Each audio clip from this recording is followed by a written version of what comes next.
समस्त mobile tower को मार्च 2025 सुधा कार्यक्षम करने लक्ष्य धार्य करा जायछि एवं एही तीनोटी प्रकल्पर वर्तमान सुधा स्थिति मध्य परिशिष्ट खरे प्रदान करागला। कंटाबांजी निर्वाचन मंडली अंतर्गत ग्रामगुड़िक सरकारी और बेसरकारी संस्था द्वारा स्थापन होइथिबा 2G 4G मोबाइल टावर गुड़िक एक तालिका आम परिशिष्ट कर संलग्न करा जायछि। ये सबू मोबाइल टावर प्रायतः 3 किलोमीटर परिधि मध्य मोबाइल सेवा कनेक्टिविटी जोगाई थाए। भारत सरकार डिजिटल भारत निधि DBN योजनार ना होची USOF योजना रे जियो द्वारा 5टी ग्राम यथा बरला बंधनपाली घुनेश बड़कला टुंगाजोर रे मोबाइल टावर स्थापन करा जायछि।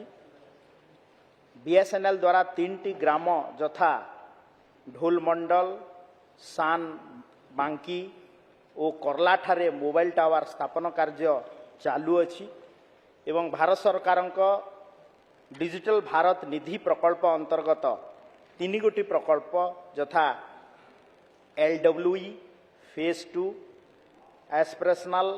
और 4G सैचुरेशन जरिया 4277 गोटी मोबाइल टावर स्थापन कराजिवार लक्ष्य धार्य करा जायछि पूरा ओडिशा रे। तन्मध्यरु आमर वर्तमान सुधा 2987 मोबाइल टावर कार्य समाप्त हो सारी एवं 2056 टावर द्वारा मोबाइल सेवा उपलब्ध अछि। बाकी 902 टावर कार्य चालू रही अछि। समस्तंको मोबाइल टावर को समस्त मोबाइल टावर को मार्च 2025 सुधा कार्यक्षम करने लक्ष्य धार्य करा जायछि एवं एही तीनोटी प्रकल्पर वर्तमान सुधा स्थिति मध्य परिशिष्ट खरे प्रदान करागला एवं पूरा ओडिशा प्रदेश रे उत्तम कनेक्टिविटी मोबाइल टावर प्रोवाइड करने पाई माननीय मुख्यमंत्री मोहन चरण माझी नेतृत्व में आमे प्रतिबद्ध। आम सरकार ए समस्त अंचल को मोबाइल तथा इंटरनेट सेवा जोगाई देवा पाई प्रतिबद्ध एवं मु निजे विभागीय सचिव एवं उच्च अधिकारी नियमित भाव ए दिगरे जिल्लापाल एवं टेलीकॉम ऑपरेटर मानकर बैठक करुछि एवं आमे एथिपाई गत सरकार रे जोटा हेई नथिला एही सरकार रे आमे प्रकल्प गुडी को त्वरान्वित करिवा पाई टेलीकॉम ऑपरेटर मानकर सम्मुखीन होइतबा विभिन्न स्थानीय समस्या को समाधान करिवा पाई ADM कनसर्न ADM जिल्लार